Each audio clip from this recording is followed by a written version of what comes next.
आज हम आपको एक ऐसे बच्चे की कहानी सुनाने वाले हैं जो बहुत हार्ड वर्किंग था, लेकिन लोग उसे हमेशा तंग करते थे। आइए देखते हैं उसके साथ क्या हुआ। एक छोटा सा गांव था। वहां एक बच्चा रहता था जिसे गन्ना का बहुत शौक था, लेकिन उसकी आवाज उतनी अच्छी नहीं थी। गांव के लोग उसका मजाक बनाते और उसे हंसकर चिढ़ाते। वो उदास जरूर होता था, लेकिन कभी हिम्मत नहीं हारता। दिन रात प्रैक्टिस करता रहता। आखिर एक दिन उसने फैसला किया कि शहर जाएगा। शहर जाकर उसने म्यूजिक सीखना शुरू किया।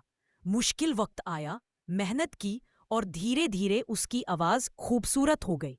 जब उसने स्टेज पर गाना गाया तो सब लोग उसकी आवाज से दीवाने हो गए।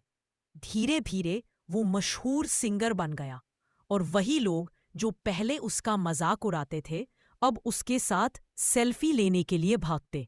लेकिन उस बच्चे ने घमंड नहीं किया, बल्कि हर किसी से इज्जत और प्यार के साथ मिला।